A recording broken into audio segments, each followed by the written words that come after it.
Welcome, Massimo Bandinelli, and I'm so happy to be here with a new podcast. And this time we will go a little bit deeper through the concept, the ideas, the reflections about a new paradigm of leadership.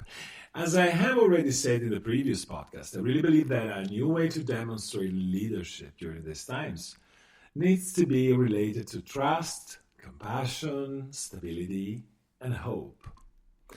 And if we start from trust, it is amazing how much distrust there often is amongst leadership team members.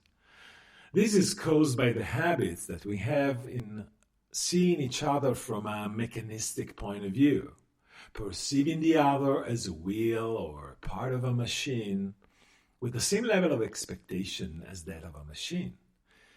So we tend to see machines as having predictable outcomes. But this hardly ever will be the case on leadership teams, as they rather tend to go into the unknowns. Maybe when they think about a new level of performance or how to explore and expand a new market or a new service. Many times teams are slowed down by something that happened in the past. That may be a previous disagreement or a discussion or as a misalignment. These feelings can carry forward into the future and can be quite disabling to even the most outstanding individuals. If we think about compassion and we go a little bit deeper, compassion is both a force in the universe and a human experience. Compassion consists of three facets: noticing, feeling, and responding. Noticing involves being aware of a person's suffering, for example, either by cognitively recognizing the suffering or by experiencing an unconscious physical or affective reaction to it. Feeling is responding emotionally to that suffering and experiencing that kind of empathic concern through adopting the person's perspective and imagining or feeling their condition. And finally, responding involves having a desire to act to alleviate the person's suffering.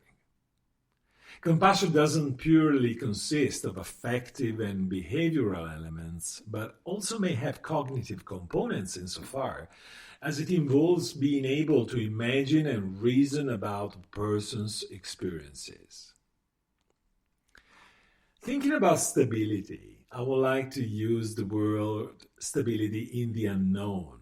As leaders, we need to help people to explore the unknown. We are living a so profound revolutionary and not yet evolutionary phase. Every field of life is impacted by, even businesses, organizations, and of course people. There's a huge demand of a change in purpose. And what purpose is change? The system changed profoundly, even if every element and interconnection seems to remain the same. But the least obvious part of the system, its function or purpose, is often the most crucial determinant of the system's behavior. Interconnection are so critically important. Change in relationships usually changes system behavior. Everything we do as individuals, as an industry, or as a society is done in the context of an information feedback system. Balancing feedback loops are equilibrating or goal-seeking structure in systems. And they are both sources of stability and sources of resistance to the transformation. So the leader needs to master the ability of a real, true, and profound way of observing systems. That means be more focused on the way things happen rather than getting things done at any cost. It means to study and learn from the system they lead. And finally, hope. Again, during these times, leaders definitely need to foster and to demonstrate a mindset of infinite possibilities. through the creation of a meeting point of collective consciousness about where opportunities to grow are already present. So leaders, with better learning more about it and understanding deeply what kind of beings we truly are, we will all get our energy to go ahead from inspiration, from the intentions that are underlying our behaviors, and from what we really desire to make it happen for our lives, careers, and relationships, and whatsoever. You can only get this inspiration from the unknown, that unified field, because in the known, we are anchored to the past experience, and by definition, it is the last place where we can find novelties. Leaders should give a really high priority in learning from the power of intentions and share them with people.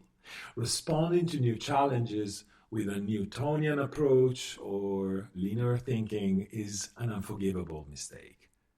They primarily need to help themselves in changing their thoughts of the past, becoming more and more aware about their unconscious belief systems, being courageous enough to let go their blind faith in being super experts, and use a divergent focus in exploring what they don't know at all yet. So then, leaders will bring a pitch of hope to their teams. Change leadership seems to be more appropriate than insisting in change management failing prophecies. Thank you so much, and hear you soon.